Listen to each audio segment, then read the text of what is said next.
Practice set number 4. The surface area of a sphere is 5544 square centimeter. If the radius of the sphere is doubled, then find the surface area of new sphere. यहाँ पे content क्या क्या दे रखा हुआ है, surface area आपको दे रखा हुआ है, फिर रेडियस डबल किया जा रहा है और पूछा है न्यू सरफेस एरिया क्या होगा। ठीक है, सबसे पहले आपको पता होना चाहिए कि सरफेस एरिया क्या होता है। सरफेस एरिया होता है 4/r² स्फीयर का। यहाँ से हमें पता चल गया कि एरिया जो है वो रेडियस के स्क्वायर के प्रोपोर्शनल है, यानी रेडियस का स्क्वायर जैसे बढ़ेगा वैसे ही एरिया बढ़ेगा। यहाँ पे हमने रेडियस क्या कर दिया, डबल कर दिया। डबल का मतलब हो गया कि एरिया जो है वो 4 टाइम्स हो जाएगा अपना, तो 4 टाइम्स हमने कर दिया 5544 का, तो कितना आ जाएगा, देखो 4 चौक 16, 17, 20, 21 और 22, यानी पहला ऑप्शन आपका सही हो जाएगा। A sailor rows a boat 36 kilometre downstream. Downstream में क्या होता है, स्पीड जुड़ जाती है, बोट और स्ट्रीम की स्पीड जुड़ जाएगी, तो डिस्टेंस अपॉन स्पीड क्या देता है, टाइम देता है, तो यहाँ से आपके पास T1 आ गया। फिर 24 किलोमीटर वो डाउन स्ट्रीम अप स्ट्रीम में चल रहा है, तो इसका मतलब है x माइनस वाई, और टोटल टाइम कितना लगा है, 6। इसी तरीके से अब अगली वाले में कह रहा है कि 24 किलोमीटर वो डाउन स्ट्रीम चलता है और 36 किलोमीटर वो अप स्ट्रीम चलता है। अब इसको 6.5 घंटे लगते हैं। तो सबसे पहले आपको क्या करना है, x प्लस वाई वाले कोफिशिएंट को बराबर कर लेना है। तो यहाँ का 2 गुना कर दो, यहाँ पे 3 गुना कर दो। अब ये आ जाएगा 48, ये हो जाएगा 12, ये हो जाएगा आपका 108 और ये हो जाएगा 19.5। अब आपको क्या करना है, घटा देना है। घटा दोगे तो आपके पास बचेगा 60 upon x minus y equals to 7.5। 7.5 का ये 8 गुना होता है, तो x माइनस वाई की वैल्यू आपके पास 8 आ गई। x माइनस वाई की वैल्यू आपके पास क्या आ गई, 8 आ गई। अभी आपने इक्वेशन बनाई थी 36 upon x plus y plus 24 upon x minus y यानी 8 इक्वस टू 6, 8 त्रिक 24, यानी x प्लस वाई की वैल्यू कितनी आ गई, 36, और 6 में से 3 घटाओगे तो 3 बचेगा, यानी 12। x प्लस वाई की वैल्यू आ गई आपके पास 12, x माइनस वाई की वैल्यू हो गई 8। आपसे पूछा है स्पीड ऑफ द करंट। अगर करंट की स्पीड पूछे तो दोनों की स्पीड को घटा दीजिए और आधा कर दीजिए। 12 में से 8 जाएगा तो कितना बचेगा, 4। 4 का आधा कर दो, 2 आएगा, 2 आपका राइट आंसर हो जाएगा। अगर बोर्ड की स्पीड पूछा होता तो इन दोनों को जोड़ देते, ये 20 हो जाती, 20/2 यानी 10 आ जाता आपका right answer. From a cuboid of dimension 8x6x6, ये तो आपको वॉल्यूम दे रखा हुआ है। Small cubes of dimension 0.5 into 0.5 into 0.5, ये भी आपको वॉल्यूम दे रखा हुआ है क्यूब का।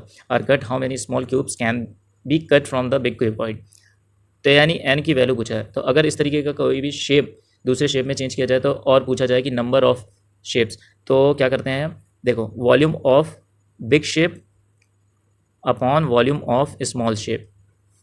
तो वॉल्यूम कितना दे रखा हुआ है, 8 गुणे 6 गुणे 6, और ये 0.5 है, तो 0.5 का मतलब क्या हो गया, 1/2, 1/2, 1/2, 1/2। देखो लास्ट डिजिट यहाँ पे सब अलग अलग है, तो मैं लास्ट डिजिट कॉन्सेप्ट पे बात करूँगा। 8 6 48, 48 का 8 ले लूँगा, 6 8 जा 48, फिर इसका मतलब 8 आएगा लास्ट में। यहाँ से कितना आएगा, 2 2 4, 4 2 8, ये 8 जाएगा इसके साथ मल्टीप्लाई में, तो 8 8 जा 64, यानी लास्ट डिजिट में आएगा 4, तो आपका सी ऑप्शन सही हो जाएगा। Find the greatest 2 digit number which on dividing. जब इस तरीके का नंबर दे दे तो जो आपका रिमाइंडर बच रहा है ये फालतू का है, तो इसको पहले माइनस कर दो, तो क्या आएगा 216, फिर यहाँ से आ जाएगा 360 और यहाँ पे आ जाएगा 504। अब देखो 360 दिख रहा है, तो 360 में आपको 9 दिख रहा होगा, 9 का मल्टीपल चेक कर लो, 9 का मल्टीपल ये 2 तो नहीं है। अब बचे 63 और 72। इसमें बोला है find the greatest 2 digit number, तो ग्रेटेस्ट नंबर तो मुझे 72 ही दिख रहा है, तो 72 आपका राइट आंसर हो जाएगा। ठीक है,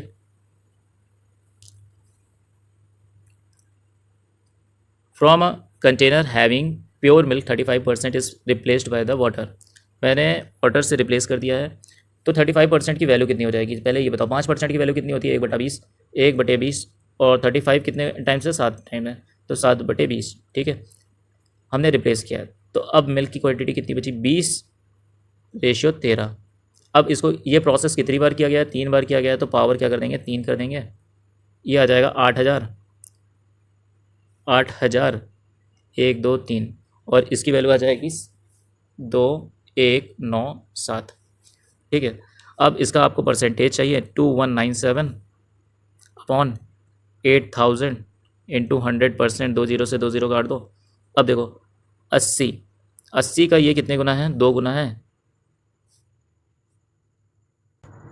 80 का ये कितने गुना है, 2 गुना है, तो 160, 160 का मतलब हो गया आपके पास आएगा 59 और 7, ये 8 7 ज़ा 56, 56 का मतलब हो गया 37, आपका रिमाइंडर बच जाएगा 37, 27 सही, 37/80% आपकी रियल वैल्यू होगी। The difference in the interest earn on 1,50,000 at an 8% rate of interest per annum in a year when the interest is compounded semi annually and annually. अगर सेमी एनुअली की बात कर रहा है तो इसका मतलब है अगर 1 साल है तो 6 महीना यानी 2 साइकिल बन जाएगी, 6 महीने की 2 साइकिल बन जाएगी यहाँ पे और यहाँ पे, ठीक है। और रेट क्या हो जाएगा आपका, आधा हो जाएगा, और टाइम जो हो जाएगा वो हो जाएगा डबल, ठीक है। तो इसके अकॉर्डिंग आपको फॉर्मूला एक याद होना चाहिए 2x.x², ये परसेंटेज में, ठीक है। तो 8 का पहले आधा कर दो 4, 4 का दुगना कर दो 8 पॉइंट, 4 का स्क्वायर कर दो 16, कितना हो गया 8.16 का स्क्वायर। और जो एनुअली होगा वो रेट आपको 8% ही मिलेगा, ठीक है। अब इसमें माइनस कर देंगे तो मेरे पास वैल्यू कितनी बचेगी 0.16%। इसका आप मल्टीप्लाई लगा दो 1.5 लाख में, तो आपको केवल 15 का गुणा 16 से करना है। तो 16 बच्चे 80, 8 16 एकम 16 और 8 24, 240 आपका आंसर हो जाएगा। इफ़ 3650 अमाउंट ₹2 4526 इन 3 years एट सिंपल इंटरेस्ट। अच्छा, अगर ऐसा है तो देखो ये 6 हो जाएगा, ये 7 हो जाएगा और यहाँ से 8 आ जाएगा, ये आपका क्या हो गया इंटरेस्ट हो गया। इंटरेस्ट बराबर क्या होता है अमाउंट माइनस प्रिंसिपल, और इंटरेस्ट का फॉर्मूला होता है PRT यानी 3650, आर आपको पता करना है और टी 3 साल है और ये 100 = 876, ठीक है। 0 से 0 गया, 5 7 35, 5 3 15, 5 2 10 और 3 2 6, 3 9 27, 3 2 6 73, 4 टाइम्स जाएगा और आर की वैल्यू यहीं पे आ जाएगी आपकी 8%। अब देखो मैं यहाँ पे एक कॉन्सेप्ट समझाने जा रहा हूँ। आपके पास एक फ्रैक्शन दे रखा हो A/B, तो अगर आपसे कहे कि मोर है तो इसका मतलब है कि A/A - B कह रहा है, ये मोर हो जाएगा। तो अगर आपको लेस पूछे तो A/A+B कर देते हैं। यहाँ पे आपको मोर दे रखा हुआ है तो इसका मतलब आपको दे रखा हुआ है ये वाला पार्ट, यानी 12%, 4% की वैल्यू होती है 1/25, 12% कितना 3/25, यानी ये दे रखा हुआ है मोर, आपसे पूछा है लेस। आपको क्या करना है 3 और इन दोनों को आपस में जोड़ देना है। अब परसेंटेज के लिए आपको क्या करना पड़ेगा 100 से मल्टीप्लाई, तो ये कितनी बार जाएगा 75 टाइम्स जाएगा और ये कितनी बार जाएगा 7 टाइम्स जाएगा, तो ये कितना जाएगा 10 सही 5/7%। If A/B = 3/4 and A/C = 9/8 then ABC। तो सबसे पहले तो आपको A को इक्वेट करना पड़ेगा, तो इसके लिए इसमें 3 का मल्टीप्लाई लगाना पड़ेगा। अब देखो A, B और C क्या बन जाएंगे, A की वैल्यू आ जाएगी 9, B की वैल्यू आ जाएगी 12 और C की वैल्यू आ जाएगी 8। आपका पहला ऑप्शन सही हो जाएगा। और क्वेश्चन नंबर 10 देखिएगा। क्वेश्चन नंबर 10 कहता है कि if A and B can do a piece of work in 9 days and 18 days, they started working together. After some days A left the work and B finished the remaining work in 15 days। अच्छा ठीक है, तो देखो यहाँ पे क्या हो रहा है, टोटल वर्क मैंने मान लिया 18 है, टोटल वर्क आपको 18 करना है। तो ये कितनी इफिशियंसी से करेगा, 2 की इफिशियंसी से कर रहा होगा, और ये कितने की इफिशियंसी से कर रहा होगा, 1 की इफिशियंसी से कर रहा होगा, ठीक है। आपको क्या करना होता है 18/9 यानी 2 और 18/18 यानी 1, ये आपकी इफिशियंसी दे देता है। ये हो जाता है आपका टोटल वर्क और ये हो जाता है आपकी इफिशियंसी, ठीक है। अब कह रहा है कि बी ने 15 दिन बचे हुए काम को किया। मान लेते हैं कि शुरुआत में A+B जो है वो काम कर रहा था, ये क्वेश्चन में दे रखा हुआ है, और बी ने यहाँ पे काम किया है 15 दिन तक, तो इसकी इफिशियंसी थी 1 की। तो 15 दिन अगर काम करेगा तो ये 15 × 1 यानी 15 काम कर लेगा। बचा हुआ काम कितना होगा, 18 काम टोटल था, उसमें बचा है 3 काम। 3 काम अब A+B कर रहे होंगे, तो A एक दिन में 2 करता है और B एक दिन में 1 करता है, तो दोनों मिल करके एक दिन में 3 काम करते हैं। तो आंसर कितना आ जाएगा, एक दिन में A+B मिलकर के 3 काम कर रहे होंगे। तो ये थे 10 क्वेश्चन। धन्यवाद।